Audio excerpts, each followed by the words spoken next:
This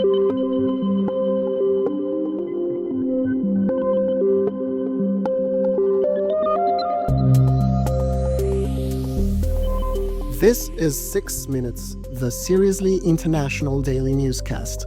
It's Tuesday, April 22nd, and I'm Gabriele Magro. And I'm Jacob Shropshire.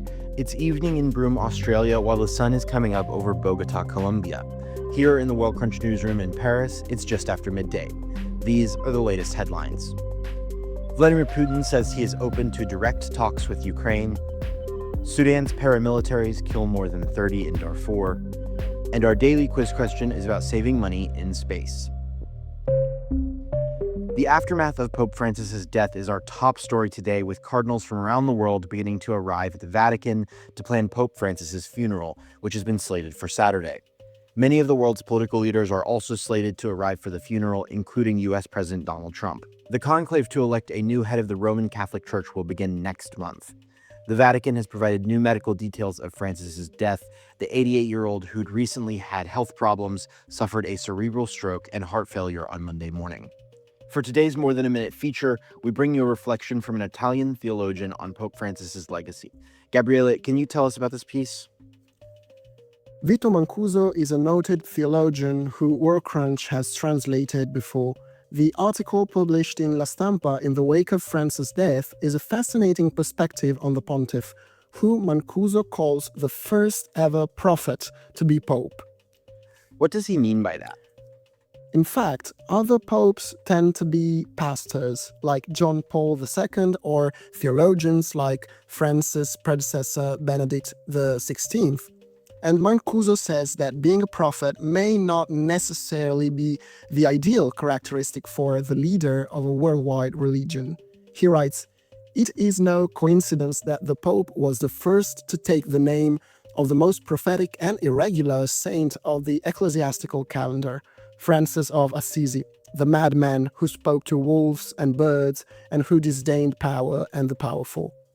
Prophecy necessarily destabilizes, it disturbs, it disrupts, it subverts.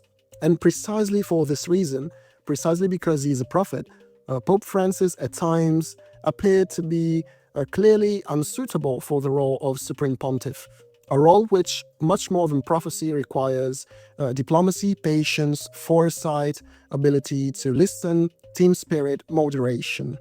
Now, the authentic prophet knows none of these qualities, Mancuso says. He is inhabited by a devouring fire that burns in his soul. The pontiff is called to be an orchestra conductor, while the prophet is a sublime soloist. How did this manifest in Francis's 12-year-long papacy? Ultimately, Mancuso writes, Francis spoke before God on behalf of the world, and he did so with an approach all his own, unmistakable and unrepeatable, sometimes sweet, sometimes bitter, conciliatory and biting, but always authentically human, Italian, Argentine, and always authentically Christian.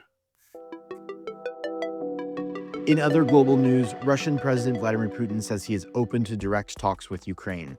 The Russian leader opened the way to a direct channel for the first time in years, as pressure from the U.S. builds on both Moscow and Kyiv to agree to a peace deal. Washington had warned last week that it could abandon its efforts on ending the conflict if there were no signs of progress. In Sudan, the Rapid Support Forces killed more than 30 in a new attack in the Darfur region. Allied militias attacked El Fasher, the provincial capital of North Darfur province, on Sunday and Monday, shelling residential buildings and open markets in the city. In the U.S., Harvard University is suing the Trump administration over threats to cut more than $2 billion in funding. This comes after the U.S. administration launched a broad attack on funding and sought to impose political supervision on major universities over claims they tolerated campus anti-Semitism. We're closing things out today with our daily quiz question, which comes from a laboratory in space. A new experiment from the European Space Agency aims to make future space missions cheaper. How do they plan to save space euros?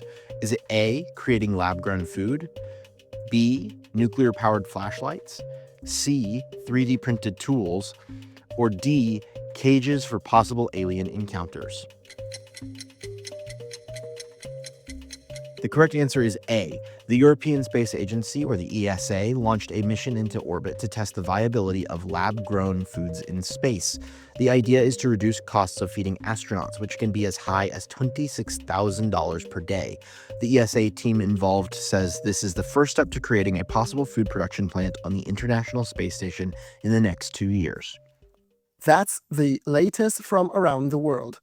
If you like this podcast, we'd really appreciate it if you could help us out with a follow, share, and a 5-star rating on your preferred podcasting platform. For more of the best of the international press, delivered exclusively in English, visit us at worldcrunch.com. We'll see you here tomorrow. Buona giornata.